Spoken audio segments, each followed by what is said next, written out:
शमीम, शमीम। दोपहर के वक्त पूरे गांव में अचानक शोर मच गया।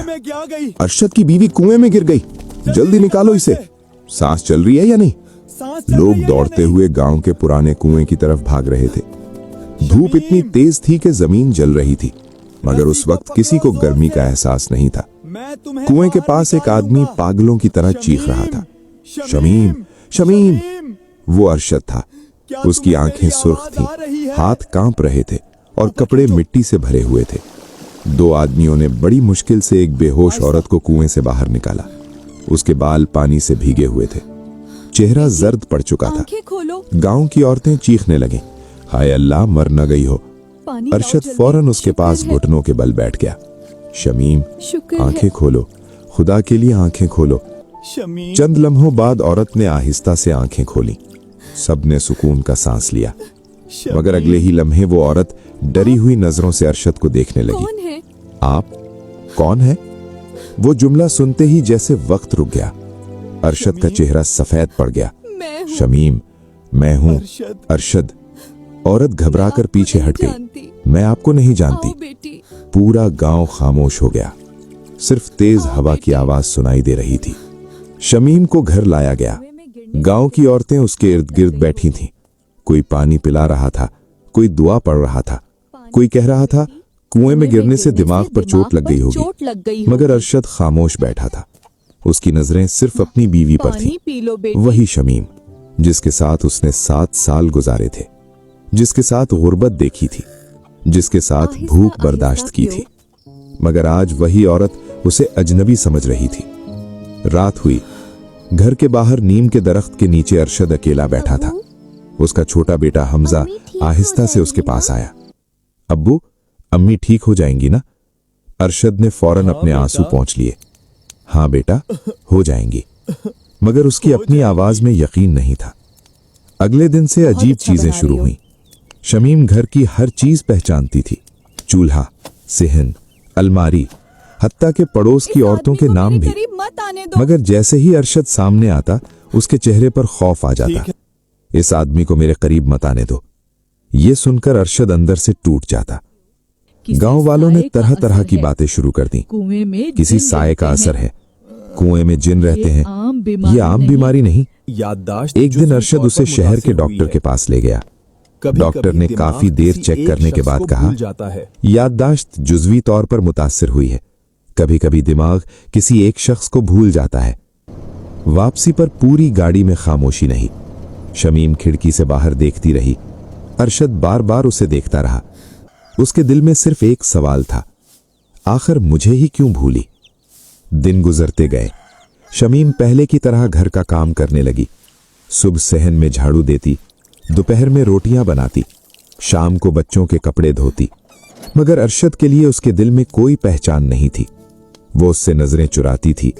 अक्सर हमजा से पूछती, ये आदमी हमारे घर में क्यों रहता है? हमजा रोते हुए कहता, ये मेरे अब्बू हैं, आपके शौहर। मगर शमीम के चेहरे पर सिर्फ उलझन होती। एक रात बारिश हो रही थी, बिजली बार बार जा रही थी। शमीम अचानक नींद से चीख कर उठी, मुझे छोड़ दो। वो बुरी तरह कांप रही थी। क्या हुआ? अरशद फौरन भाग कर आया। क्या हुआ?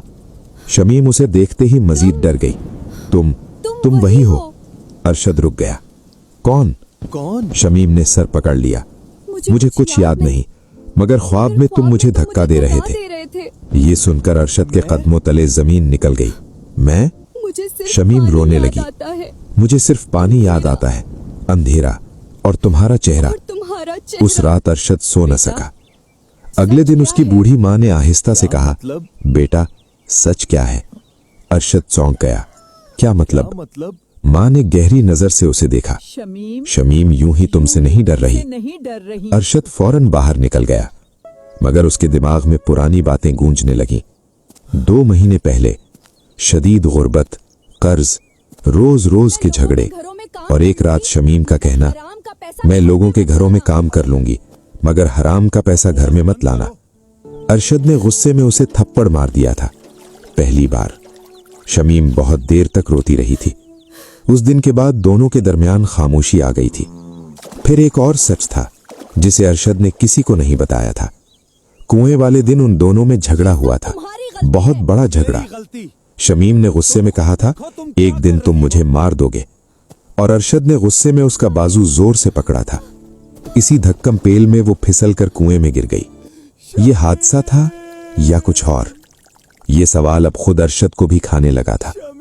उसके बाद उसने खुद को सजा देना शुरू कर दी। वो दिन भर मजदूरी करता, रात को चुपचाप सहन में सो जाता, शमीम के करीब जाने की कोशिश भी ना करता। मगर आहिस्ता आहिस्ता शमीम एक चीज महसूस करने लगी। ये आदमी खामोश क्यों रहता है? ये बच्चों से इतनी मोहब्बत क्यों करता है? ये रात को छुपकर रोता क्यों है? एक दिन उसने देखा अरशद फटे हुए जूते सी रहा था ताकि हमजा के लिए नए जूते खरीद सके। वो पहली बार खामोशी से उसे देखती रह गई। फिर एक दोपहर शमीम को अचानक शदीद सरदर्द हुआ। उसके दिमाग में तस्वीरें चमकने लगीं, चीखें, बारिश, कुआं और अरशद की आवाज, शमीम हाथ पकड़ो। वो जोर से चीख पड़ी। पूरा घर घबरा गया। चंद लम्हों बाद वो रोते हुए जमीन पर बैठ गई। उसे सब याद आने लगा था। रात को वो खामोशी से सहन में आई। अरशद हस्बे मामूल अकेला बैठा था। शमीम कुछ देर उसे देखती रही, फिर आहिस्ता से बोली, तुमने मुझे धक्का नहीं दिया था। अरशद की आंखें भर आईं। शमीम रो पड़ी, मैं खुद फिसली थी। अरशद ने सर झुका लिया, मगर मैंने तुम्हें तकलीफ दी थी। शमीम खामोश रही। काफी देर बाद उसने कहा, कुएं में गिरने से ज्यादा दर्द तुम्हारे बदले हुए रवैये ने दिया था। वो जुमला सीधा अरशद के दिल में उतरा। उस रात दोनों बहुत देर तक बात करते रहे। सालों की थकन, गुर्बत, झगड़े, शिकवे सब बाहर आते रहे। पहली बार दोनों ने एक दूसरे को वाकई सुना। चंद दिन बाद गांव वालों ने देखा कि शमीम फिर से पहले जैसी हो गई है, मगर हकीकत ये थी कि वो पहले जैसी नहीं हुई थी। वो दोनों बदल चुके थे। अब अरशद गुस्से से पहले खामोश हो जाता। शमीम दिल में बात जमा नहीं करती थी। और हमजा, वो अब रात को डरकर नहीं उठता था। बिल्कुल ठीक है। एक शाम सूरज डूब रहा था। शमीम सहन में रोटियां बना रही थी। अरशद ने आहिस्ता से कहा, अगर उस दिन तुम वाकई चली जाती ना, तो मैं जिंदा रहकर भी मर जाता। शमीम की आंखें भर आईं। उसने पहली बार मुस्कुराकर कहा, कभी कभी इंसान को किसी को खोने का डर ही बदल देता है। हवा आहिस्ता आहिस्ता चल रही थी। सहन में जलते चूल्हे की खुशबू फैल रही थी। और वो घर जो कुछ दिन पहले खौफ, खामोशी और टूटे हुए रिश्तों से भरा हुआ था, आहिस्ता आहिस्ता दोबारा घर बन रहा था।